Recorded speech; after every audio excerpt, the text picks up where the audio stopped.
बंगाल में एक मुशायरा हुआ था, मैं दोहरा रहा हूं दोबारा। बंगाल में एक बहुत बड़ा मुशायरा हुआ, बड़े बड़े शोराए कराम पूरे हिंदुस्तान से आए। वहां एक नेताजी बैठे हुए थे, जैसे हमारे सईम खान साहब बैठे हुए हैं, अल्हम्दुलिल्लाह उर्दू पढ़े लिखे हैं, मदरसे के तालिबे इल्म में भी रह चुके हैं। वो बेचारे बंगाली थे, बनर्जी साहब, लेकिन वो बैठे हुए थे। जितने शोरा हजरात आ रहे थे, क्योंकि उर्दू बहुत अच्छा होता और उनकी ये तकवा कलाम है, तकिया कलाम है कि तवज्जो चाहिए, तवज्जो चाहिए भाई, शायर है तो तवज्जो चाहिए। एक ने कहा, दूसरे ने कहा, तीसरे ने कहा कि नेताजी की तवज्जो चाहता हूं। तो परेशान हो गए कि तवज्जो है क्या चीज, ये क्या है तवज्जो है कि नहीं। उन्हें बगल वाले शायर से पूछा, उसी शायर से पूछ लिया जो अभी पढ़ के बैठा था, वो बार बार तवज्जो मांग रहा था, उसने दिया नहीं तवज्जो, है कि नहीं। तो वो ऐसे भी नाराज था बहुत।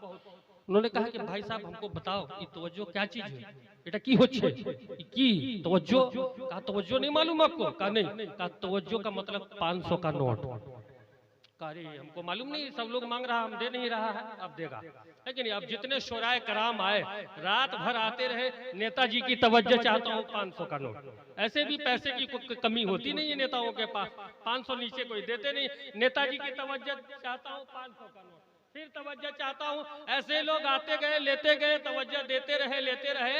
रात के 3 बजे भोर में एक यूपी के शायर की बारी आई। उसने कहा कि नेताजी की तवज्जो चाहता हूँ। इत्तेफाक से सारा मामला खत्म हो गया था।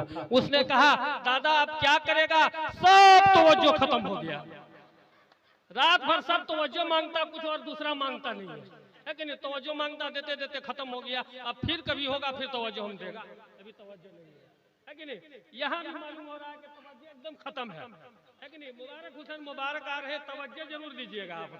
तवज्जो का मतलब ये नहीं है कि नोट ही दीजिए, लेकिन ऐसा सुनिए कि लगे कि हम सुन रहे हैं। नातिया शायरी के ताल्लुक से आपको मैं बड़ी तेजी के साथ बता दूं, इसी झारखंड के एक शायर है तुफैल अलवी, कहते हैं कि जिक्र रसूल जो भी इंसान कर रहा है, इंसान कर रहा है, खुद अपने आप पर वो एहसान कर रहा है। इसी झारखंड के एक शायर है, इसी जिले के एक शायर है अल्लामा अब्दुल रहमान फैजी, वो कहते हैं कि बलाओं का है दाफे अमन का हामिल मदीना है, ये दुनिया खाक हो जाती मगर शामिल मदीना है। इससे आगे बढ़िए, यही नातिया शायरी का दौर जब बिहार की सरजमीन पे पहुंचता है तो वहां के अल्लामा डॉक्टर जोहर मियां शफियाबादी कहते हैं कि बख्त खाबिदा मेरा बेदार होना चाहिए, ख्वाब में ही हो सही दीदार होना चाहिए। और कह दिया किसने के दरबारे मदीना दूर है, अरे बस जमाले सैयदे अबरार होना चाहिए, बस जमाले सैयदे अबरार होना चाहिए। आदमी की आदमियत की यही पहचान है, आदमी को आदमी से प्यार होना चाहिए। यही नातिया शायरी का दौर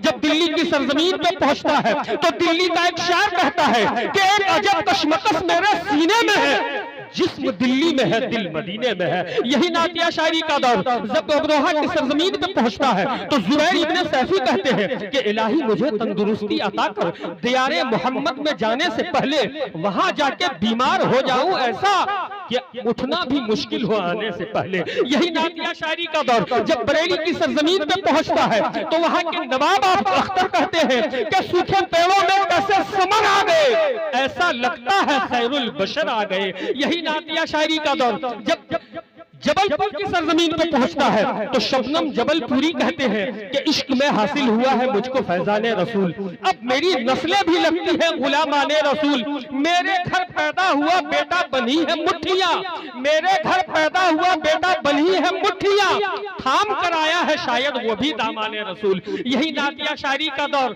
जब गाजी बहुत सारा वक्त गुजारा हम लोगों ने भी गाजीपुर में, लेकिन हजरत ने जो वक्त गुजारा है और अजीमिया के बगल में इन्होंने इतने शाही टुकड़े खाए हैं जिसका कोई हिसाबो किताब नहीं है। इनके सदके तुफैल में मैंने भी खाया है। गाजीपुर के एक शायर हैं, वो कहते हैं, उनका नाम है अल्लन गाजीपुरी।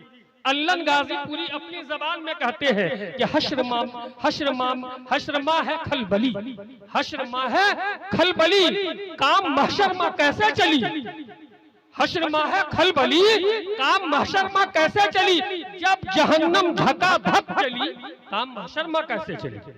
तुमने छोड़ा है हुसैन को, तुमने छोड़ा है हसनैन को, अब कहां पाओगे चैन को, तुमने छोड़ा है हुसैन को, अब कहां पाओगे चैन को, मुंह फेर लेंगे तुमसे अली, काम महशर मां कैसे चली, काम महशरमा कैसे चली, तमाम तर मसरूफियात से फारिग होकर ये नातिया शायरी का खूबसूरत दौर सरजमीन मुजाहिद नगर आस्था में पहुंच गया है। और हिंदुस्तान के बहुत अच्छे शायर, या यूं कह लिया जाए सबसे छोटी उम्र में, कम उम्र में सबसे अच्छी शायरी करने वाला हिंदुस्तान में अगर कोई शायर है तो वह है हजरत मौलाना अलहाज मुबारक हुसैन। ये मेरी सच्ची बात है, हर जगह मैं ऐलान करता हूँ बिला किसी तमहीद और ताखीर के। आइए ऐसे बावकार शायर का इस्तकबाल नाराए तकबीर और रिसालत की गूंज में किया जाए। पूरा मजमा एक आवाज होकर हजरत का इस्तकबाल करे, नाराए तकबीर। इतने बड़े शायर का इस्तकबाल इस अंदाज में आप करेंगे तो तवज्जो खत्म है, आपकी तवज्जो है ले? नाराए तकबीर, नाराए रिसालत, जनाबे मुबारक हुसैन मुबारक और मकाने गुले नायाब लिए आ जाओ, नात का तोहफा शादाब लिए आ जाओ, इश्को ईमा को जया देने को शायरे लाजवाब आ जाओ।